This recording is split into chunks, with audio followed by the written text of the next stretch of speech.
salut. Savais-tu, jeune et impertinente plume, que ta ressemblance avec un certain nombre de chats célèbres est tout à fait remarquable? Hein? Tu ne me crois pas? Tu es sceptique? Eh bien, juge par toi-même. Duchesse, dans les Aristochats. Mio, la petite chatte blanche en pâte modelée dans Mio et Mao. C'est même pas des vrais chats. Félicia, l'amoureuse de Waldo Kitty.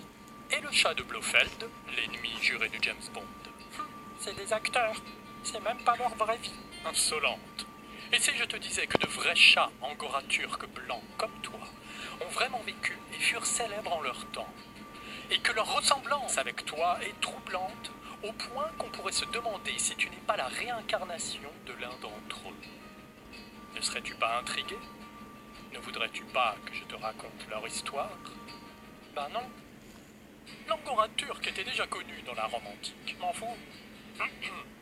Auguste, premier empereur romain, écrivait « Ma chatte blanche, aux poils longs et aux yeux d'or, comme est délicate et raffinée sa beauté, et noble et indépendant son esprit. » Mais c'est moi. Au XVIIe siècle, le cardinal de Richelieu, C'est qui encore celui-là? son éminence rouge, illustre ecclésiastique ministre de Louis XIII, fondateur de l'Académie française, le duc cardinal de Richelieu aimait tellement les chats qu'il en avait 14. Ah oui, quand même. Or, le préféré des chats du cardinal était une angora blanche nommée, ça en dit long sur le personnage, Soumise. C'est ridicule comme nom. Moi, je serais jamais soumise. Imagine donc les 3 mousquetaires, qui en fait étaient 4, se retrouvant devant le cardinal. Ah ah! Nous avons déjoué vos plans! Milady est démasquée! Chut! Plus bas. Elle fait dodo. Il ne sert à rien de nous baratiner! Votre éminence est confondue, en un seul mot. Certes, très bien. Mais vous m'excuserez, je dois aller nourrir mes chats. C'est l'heure de la pâtée. En fait, Richelieu donnait du blanc de poulet à ses chats. Il remonte dans mon estime, celui-là. C'était quelqu'un de bien, finalement, Richelieu. Je continue. Ok. Louis XV, fameux roi français du XVIIIe siècle, était amouraché d'un chat nommé Brillant. Laisse-moi deviner. Angora blanc? Le chat de Louis le Bien-Aimé était blanc comme la neige et venait dans la chambre du roi tous les matins. Youhou! Et hop, hop, hop, galipette! J'ai faim. C'est marrant, moi aussi, je fais ça. Tous les jours à 5h du matin, je miaule et je monte sur la tête de mon esclave pour qu'il me donne des croquettes. Troublante coïncidence.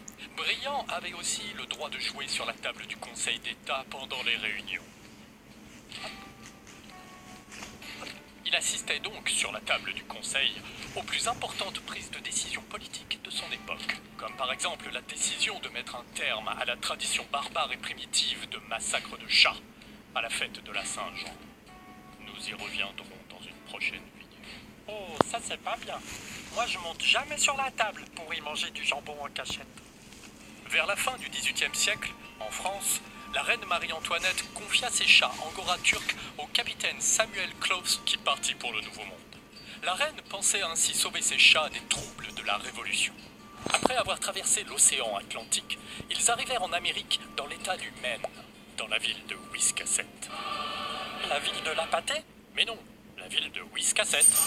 La ville de la pâtée est trop bien! Oh, tu m'énerves. Tais-toi donc, tu n'es qu'un chat, tu n'y comprends rien. Donc ils arrivèrent en Amérique, dans le Maine. Et là, les chats royaux firent connaissance avec les matous des fermes du coin. Et, ma foi, ce qui devait arriver arriva. Ils batifolèrent. On dit que de leur union naquirent les Maine Coon, chats à poils mi-longs, à la fois majestueux et sauvages. Classe! Oui, et ce n'est pas fini. Vers la fin du XIXe siècle, en Angleterre, la reine Victoria nomma sa chatte White Heather, ce qui signifie bruyère blanche. La magnifique persane immaculée était douce, charmante et gracieuse. Et je ne parle pas de tous ces écrivains célèbres, Horace Walpole, Pierre Loti, Anatole France, pour qui son angora turc blanc était le prince dormeur de la cité des livres. Devine comme qui? Moi? Exactement. Et donc c'est maintenant à ton tour de connaître ton heure de gloire. Tu vas toi aussi entrer dans la légende. Tu seras l'un des personnages de Paroles de chat en BD. Princesse